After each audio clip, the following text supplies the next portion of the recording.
Gerardo Bleyer, buenas tardes, buenas tardes, buenas tardes. Buenas tardes, buenas tardes. ¿Estamos al aire? No tengo audio yo de Gerardo. No. No es problema tuyo, Gerardo, es mío. A ver ahora. Acá no llega el audio, Florencia. Lo escucho yo en la televisión, ¿estará desconectado, Néstor? ¿Estamos en vivo? ¿Está desconectado, Néstor? No, no está desconectado, Néstor. Bleyer. Sí, ¿me escuchás vos? ¡Ahora sí! Ahora sí estás seguro que me estás escuchando. Sí, Porque yo estoy acá. ahora estoy seguro que te estoy escuchando. Me dijeron los gurises, ¿estás seguro que él se escucha? Sos vos el que está desconectado, me dijeron. ¿Cómo andás, Gerardo? ¿Cómo te va? ¿Cómo andás? Pero mirá, un cable por acá, otro cable por acá, estamos totalmente tecnificados acá. Ah, pero yo vi la nueva escenografía, una maravilla. Escuchame, y falta ahora Leonardo Fossati que viene en viaje. Están más cómodos ahí, ¿no? No sé, cambiamos la escenografía. No, Leonardo Fossati ya vino a pasar, Leonardo, pues tenés que ponerte el Pero vos micrófono. como... Cambiame pero cámara. es más cálido eso. Mirá, llegó Leonardo Fossati. ¿Cómo anda? ¿Cómo anda, Fossati? Es más cálido eso. ¿Ustedes se acuerdan de lo que íbamos a hablar hoy, no? ¿No? Bueno. Creo, Fossati. A ver, ponete los auriculares. ¿Fossati me está escuchando o no? ¿Me está escuchando, Leo, vos allá? Dale más volumen al parlante allá. ¿Está escuchando, Fossati, usted o no? No. Ah, escúchame. La cuestión era Ahora así. sí. Ahora te escucho. La cuestión era así. En el espacio pasado terminamos haciendo una distinción, pero yo lo voy a conectar ahora con cosas que vos dijiste.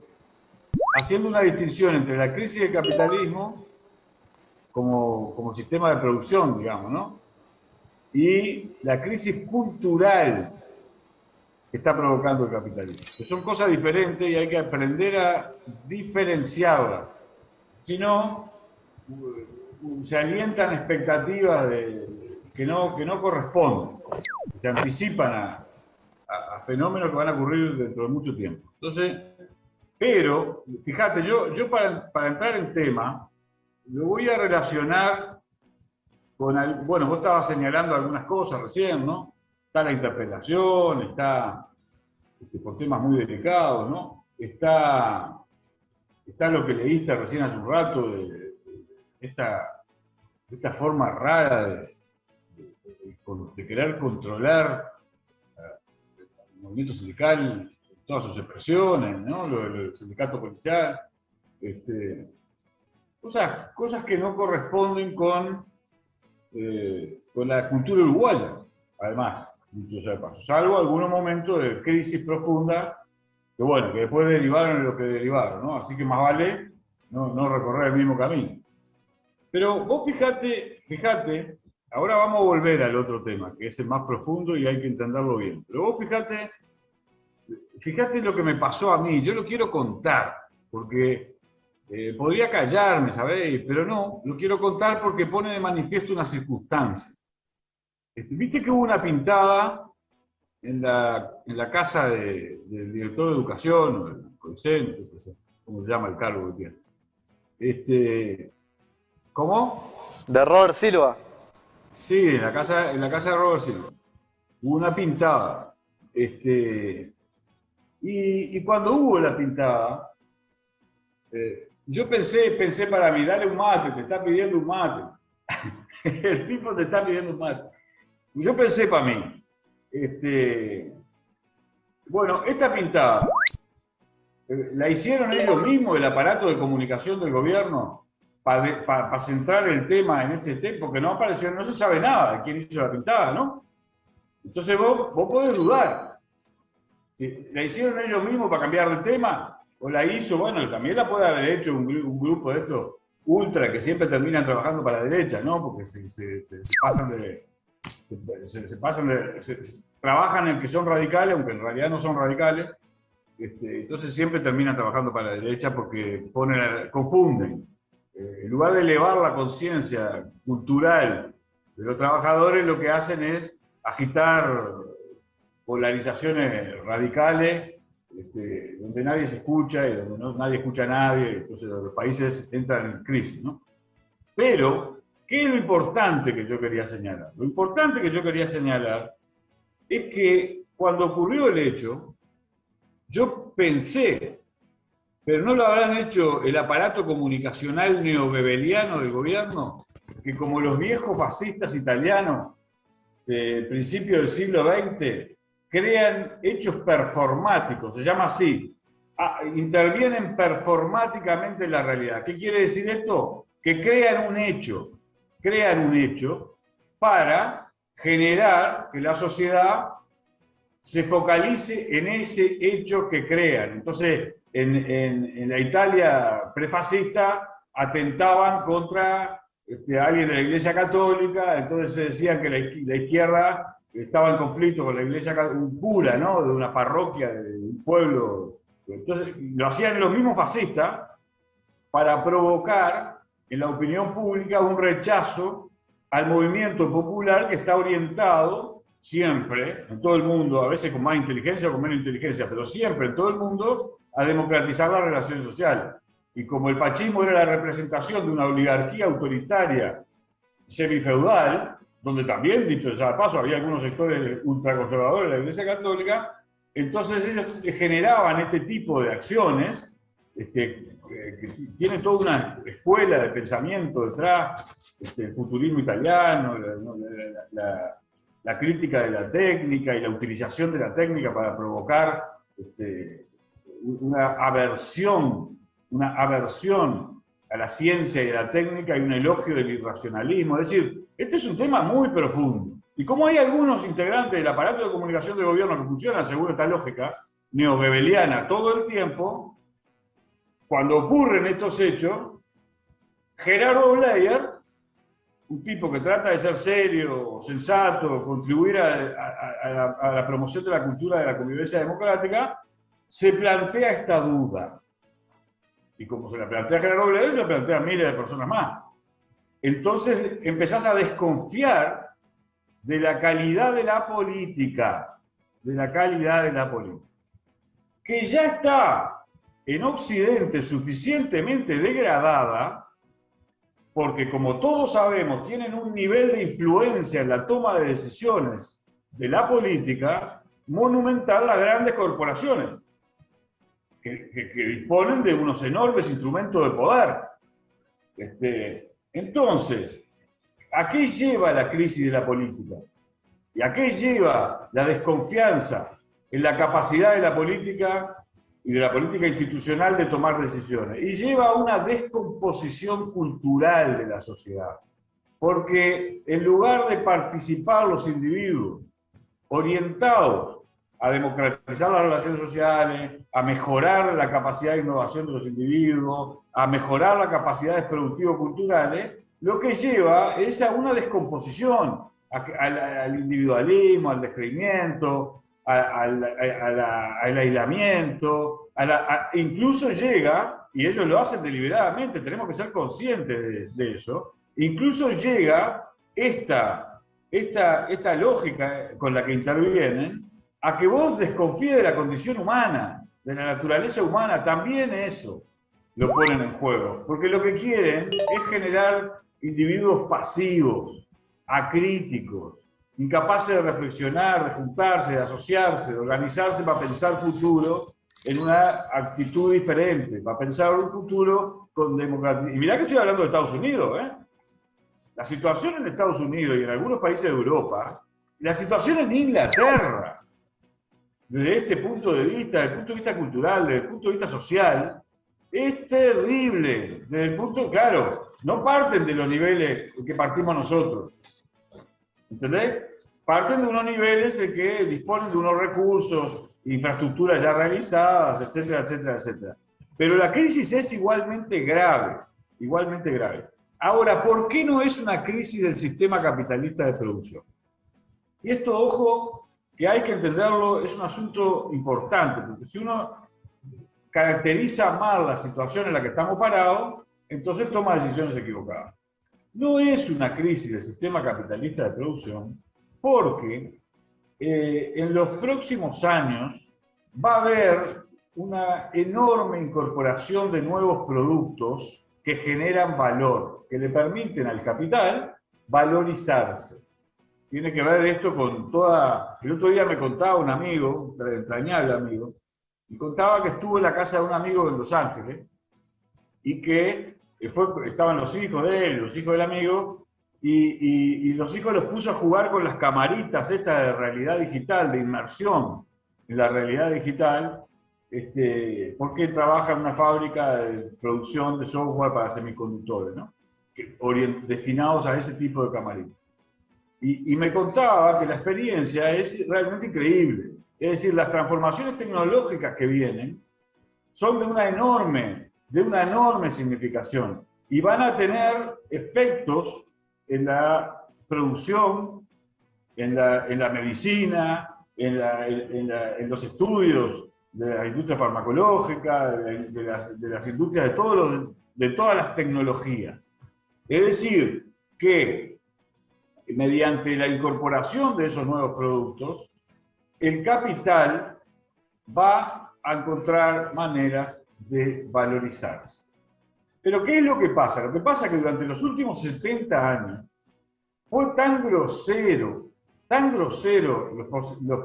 la forma de concentración, tan obscena la forma de la concentración de la riqueza, del capital y del poder, que se generó toda una lógica. ¿Se acuerdan? Porque la gente lo olvida, pero ¿se acuerdan que en el 2008 hubo una crisis formidable porque se había creado una burbuja financiera, en la que era un casino aquello, en la que todos jugaban con las hipotecas? Y claro, en un momento no existía eso. Entonces había miles de inversionistas, miles de bancos, cientos de bancos involucrados en esa fantasía, el capital ficticio, el capital inexistente, el capitalismo especulativo, que un día implosionó. Y desde ese entonces hasta hoy, Occidente no salió de la crisis, de una crisis coyuntural referida a los enormes niveles de concentración de la riqueza y, naturalmente, luego del poder, porque ese es el punto culminante que hay que entender en toda su dimensión.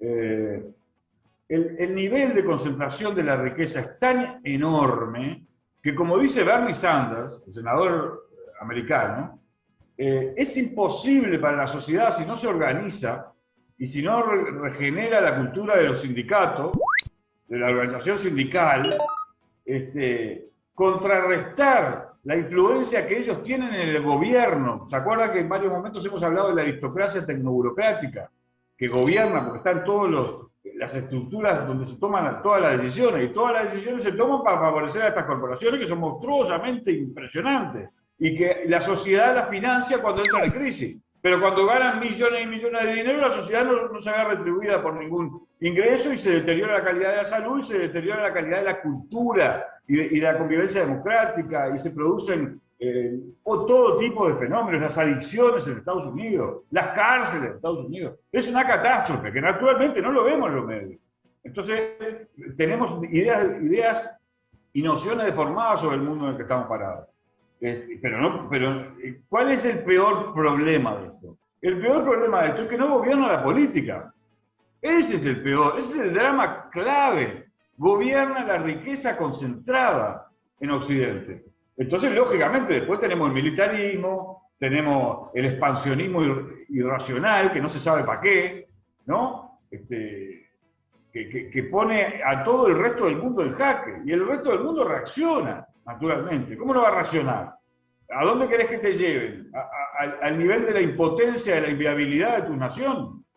Y que la crisis social lleve a la pobreza del 60-70% de tu población, a la pobreza además sin las más mínimas condiciones, ni sanitarias, ni alimenticias, ni de expectativa de vida, de esperanza, de calidad de vida de ninguna naturaleza. Entonces, en ese momento de la humanidad estamos, y por eso se produce una descomposición de la calidad de las instituciones. Quiere decir que cuando hacen estas cosas que hacen, que nadie ve cuando se le entrega un pasaporte a un narco, o ¿no? ¿no? En fin, ¿no? Claro, el presidente de la República no puede estar en todos lados, pero el resto del gobierno tiene que estar donde tiene que estar y no te puede pasar, ¿no? O cuando ve que tenés a un grupo de oficiales de inteligencia orientados a perseguir a un dirigente sindical policial porque publica en Facebook opiniones sobre la forma de organización sindical de los policías, que también tienen demandas, naturalmente, y más en tiempo de rendición de cuentas.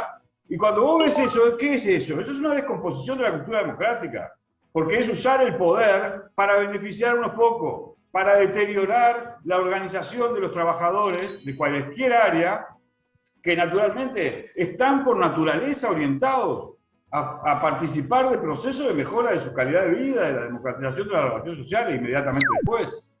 Primero una reivindicación que puede ser vinculada a sus intereses particulares como funcionarios del correo, como funcionarios de tal cosa, de tal otra, pero después eso mismo te lleva a encontrarte con los demás que están en la misma que vos y que ven perder su calidad de vida. Entonces se organizan y se organizan en comunidades, colectivos de la sociedad civil, y se organizan en sindicatos y se organizan en partidos políticos. ¿Y cómo se van a organizar? ¿Qué quieren?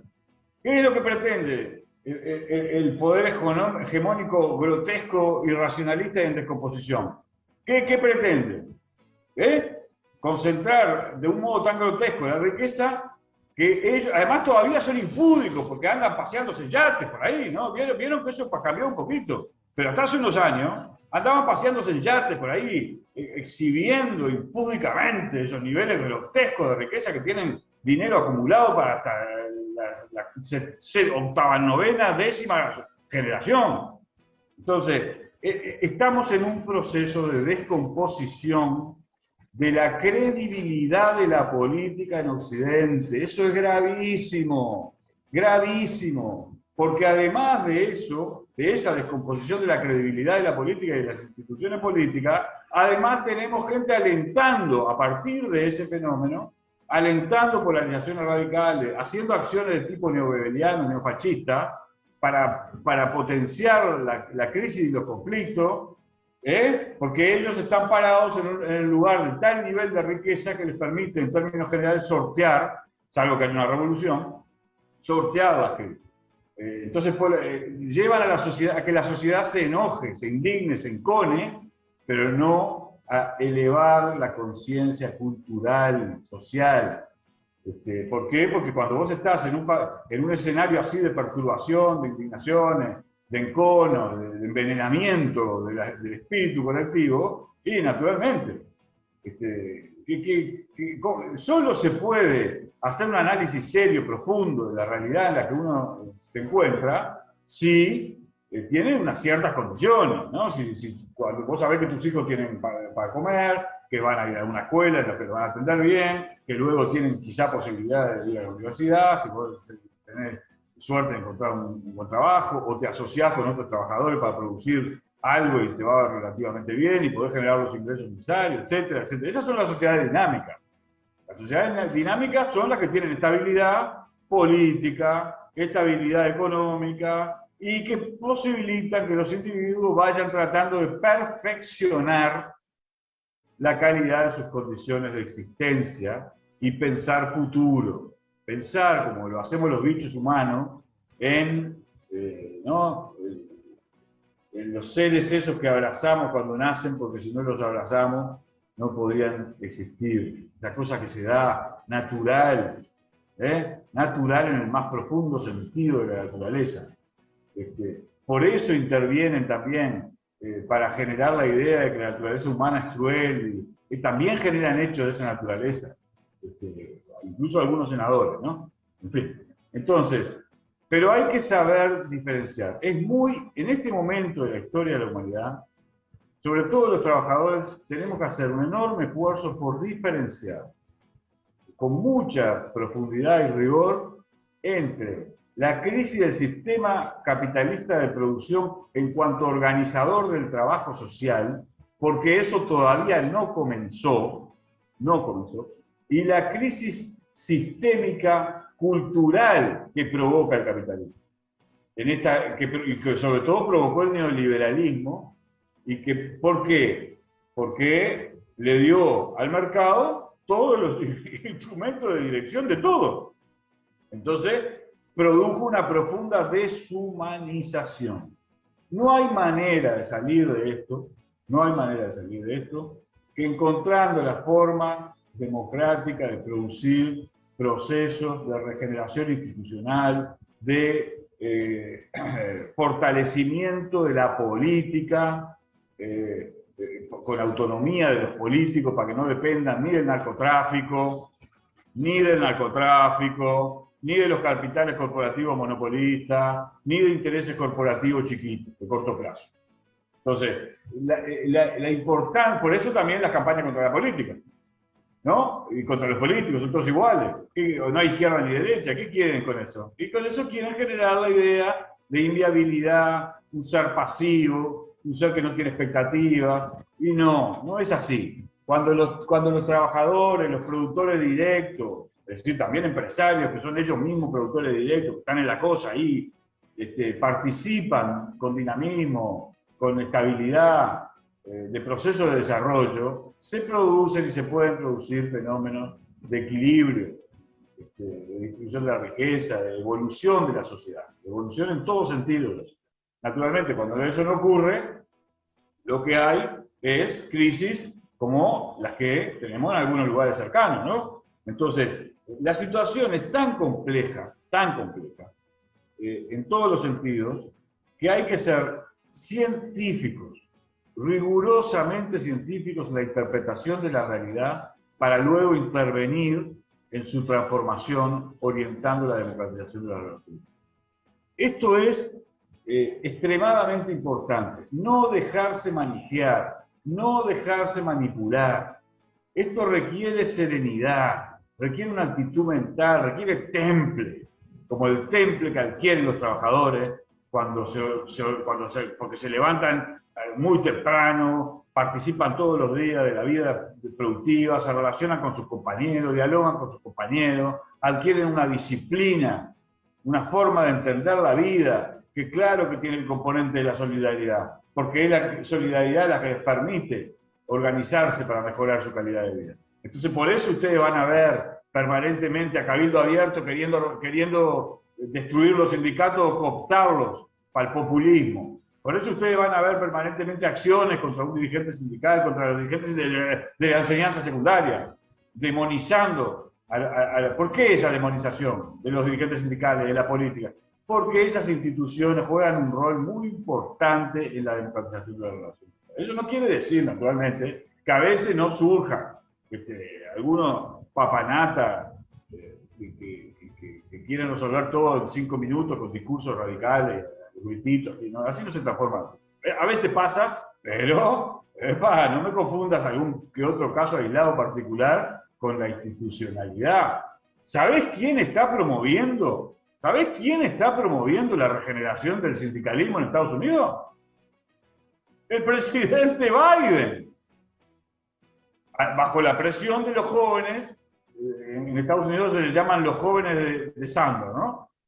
Bajo la presión de eso. ¿Por qué? Y porque se dan cuenta, las élites más inteligentes, se dan cuenta que si la descomposición de las instituciones, la descomposición de la salud, la descomposición de la educación pública sigue en Estados Unidos, entonces ese país va a implosionar. Hay gente que habla hasta de guerra civil, por otros componentes que hoy no nos va a dar el tiempo para hablar, pero que tienen que ver con que hay un conflicto también entre esta aristocracia tecnoburocrática y los productores, por ejemplo, los granjeros. Ustedes saben que en Estados Unidos los granjeros votaron a Trump, en masa.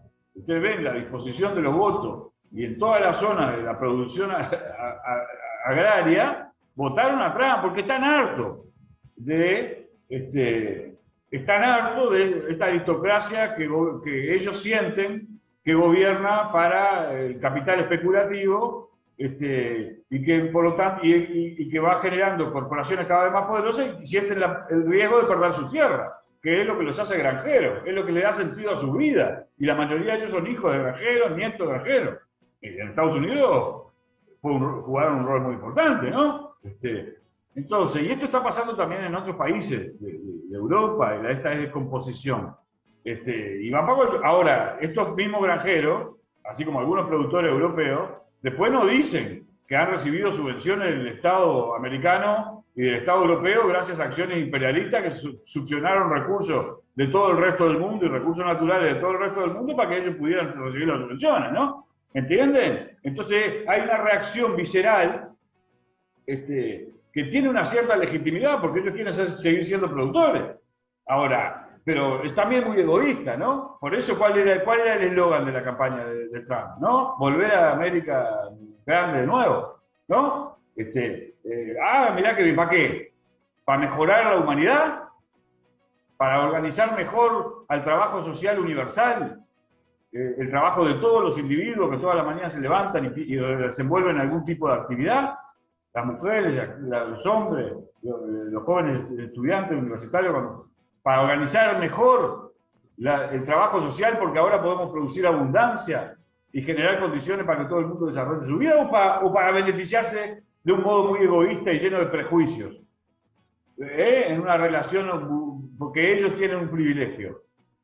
Entonces, ahí, ¿qué aparece ahí? Fíjense dónde vamos a terminar. Ahí aparece el otro conflicto entre nacionalismo e internacionalismo, ¿no? Porque si yo lo dije una vez y lo repito, casi toda acción reivindicativa que se limite al Estado Nacional va a empezar a ser conservadora, porque los problemas de la humanidad ya no se resuelven resolviéndolos solo en tu país, en tu comarca. Hay que pensar soluciones para los problemas de la humanidad, porque estamos en condiciones tecnológicas, en condiciones científico-técnicas de hacerlo. Entonces, hay que empezar a tejer acuerdos, diálogos, organizaciones internacionales de nuevo, de ecologistas, feministas, como ya está ocurriendo, pero también productivos culturales, orientadas a encontrar formas de producción que superen al capitalismo. Pero hasta que eso no pase, y va a demorar en pasar, porque eso no ocurre porque a alguien se le ocurra que pase, sino que requiere esfuerzos sistemáticos a muy, muy, muy largo plazo. Eso va a pasar, pero no está pasando todavía. No hay un sujeto, y se lo ve todos los días lo vemos. No hay un sujeto humanista radical. No hay. Entonces, más bien lo que hay son reacciones espontaneístas al revés, ultranacionalistas, ultracorporativas, ¿no? Los granjeros, esto, por ejemplo, etcétera, etcétera, etcétera. Entonces estamos en un momento, eso es lo que algunos analistas sostienen, estamos en un proceso de transición fenomenal, el más grande proceso de transición de la historia humana, porque estamos pasando de una forma de producción a empezar a experimentar las formas de sustituir eso, porque si no vamos a ir a una crisis climática, vamos a ir a una crisis social, vamos a ir a sucesión de crisis. Pero todavía eso no quiere decir que el sistema de producción capitalista no siga siendo el más efectivo en la producción de bienes y servicios, y por lo tanto el que genera las condiciones competitivas para las comunidades donde él se desarrolla dinámicamente. Y como si eso ocurre, pues vamos a poner, y termino, vamos a poner que eso ocurre, ¿qué pasó en Estados Unidos? ¿Qué pasó en el conflicto entre Estados Unidos y la Unión Soviética? Y Estados Unidos desenvolvía formas de producción con innovaciones permanentes, sobre todo desde que llegó la inmigración alemana, francesa y ¿no? En el siglo XX, una bruta revolución científico-técnica cada 10 años. Entonces empezó a dinamizar su economía, tenía territorio, riquezas naturales. ¿Y qué pasó en la Unión Soviética? En la Unión Soviética se produjo una burocratización brutal, una especie de poder burocrático estatal, aburrido y carente de dinamismo, de ideas, de iniciativa. Y entonces, lógicamente, creó un tal nivel de riqueza que le llevó a Estados Unidos a tener, luego de la Segunda Guerra Mundial, fíjense ustedes qué paradoja, ¿no? El nazismo lo derrota el Ejército Rojo, ¿no? Y, sin embargo, el que sale beneficiado de la Segunda Guerra Mundial, en términos estratégicos, es Estados Unidos, que logra imponer todas las condiciones a todo el mundo, ¿no? De Bretton Woods, la moneda, el dólar, en fin, bla, bla, bla, bla. Pero, Ahora lo que tenemos es la emergencia de China, que tiene absolutamente otra lógica, funciona con otra lógica y se dirige y realiza su desenvolvimiento estratégico en otra dirección, que pone a Estados Unidos y a Europa Occidental desarrollada ya en una situación más difícil, porque no pueden imponer las reglas de juego a todos los demás para beneficiarse de ellos corporativamente. Y eso le exige a la humanidad enorme desafío, enorme desafío. Entonces yo no puedo tolerar cuando acá algunos actores chiquititos, de cabeza así, chiquitititas, que están en el gobierno, juegan con la emocionalidad, con la institucionalidad, con la estabilidad, juegan, provocan, son despreciables, profundamente despreciables, porque los problemas que tiene que afrontar la humanidad son enormes. Entonces eso exige de nosotros un altísimo nivel intelectual, seriedad, rigurosidad científica, articulación de lo más inteligente, lo más sano y lo más serio de la sociedad para ver cómo navegamos nosotros en este pequeño barco, porque somos un gran país, pero demográficamente somos pocos, en este pequeño barco, por esta monumental, monstruosa crisis civilizatoria que estamos protagonizando y que no es lo mismo que la crisis del sistema de producción capitalista. ¿Entendió algo o fui demasiado complicado? Entendí y atendí, a pesar de que los televidentes no me vieron, pero vos sí me estabas mirando, yo estaba haciendo cosas acá. Pero entendí. Yo lo que estaba viendo a usted. Yo lo único que faltaba es jugar a los naipes, usted, un pastillito de truco. Porque mientras te estamos escuchando, aprovechamos a bichar la red y hacer otras cosas, pero... Hacen lo que tienen que hacer, vamos. No, y aparte, vamos a otra cosa que no es menor, es que vamos viendo a ver si se está prestando atención por parte de la audiencia, en relación a ir mirando el chat y demás, y otras cuestiones que vamos viendo. Ustedes no saben las devoluciones que tengo yo. Maravilloso. Gente que graba el programa, lo escucha varias veces, se juntan en familia a escucharlo, me hacen llegar preguntas por Twitter o por Facebook o por Instagram. Es una maravilla. La audiencia de Andares es una maravilla. Miércoles. Una maravilla absoluta, que además va a seguir creciendo porque es un programa que estimula la deliberación democrática, el pensamiento crítico, y que lo hace con afecto y pasión. Bueno, pero ahora... Ojalá tuviéramos 30 Andares. Decir que hay gente en una esquina que está tan preocupada por ella misma que no piensa lejos. Si no, tendríamos que tener 30 Andares. El miércoles se integra una nueva compañera que a lo mejor vos la conocés, de Presidencia de la República, como columnista cada 15 días, Patricia Totorica, antropóloga, diputada en género y políticas sociales, especialista en innovación social, activista feminista. Estupendo, se necesita ayudar, porque dicho sea de paso, eso que te decía recién, ¿no?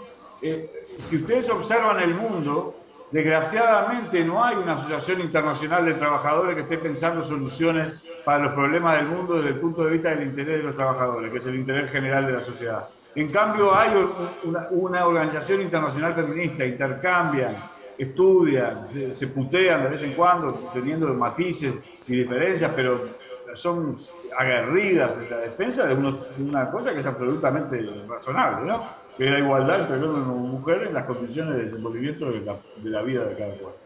Los dejo, que tengo como 25.000 cosas más a pasar. Bueno, cuídate. Me pareció muy interesante la mención a la organización sindical norteamericana, que ha sido muy importante, sobre todo en la década del 60, y que muy poco se sabe acá en Uruguay. Sí, también. Hasta que surgió el macartismo. Bueno, pero sería importante en esto que está bueno, porque hoy en día atravesamos como una situación bastante parecida en Uruguay, de intentar por todos lados menoscabar el movimiento sindical y la organización de trabajadores y trabajadoras, en algún momento retomar el rol de importancia que tuvo en la composición de la sociedad norteamericana, la lucha trabajadora, que de acá en Uruguay yo creo que muy poco y nada se sabe, inclusive hasta en Inglaterra. ¿En quién se respaldó Valle y Ordóñez para hacer su reforma? ¿En quién? ¿Cuál A fue ver. el sujeto que respaldó a Valle y Ordóñez pasar su reforma? Los trabajadores organizados que venían de Europa con la cultura de la organización sindical. Ellos fueron y así fueron también el respaldo del Frente Amplio. Compañeros, Sí. les mando un abrazo. Nos vemos. Gracias, Gerardo. Un abrazo, gracias por estar Nos ahí. estamos viendo.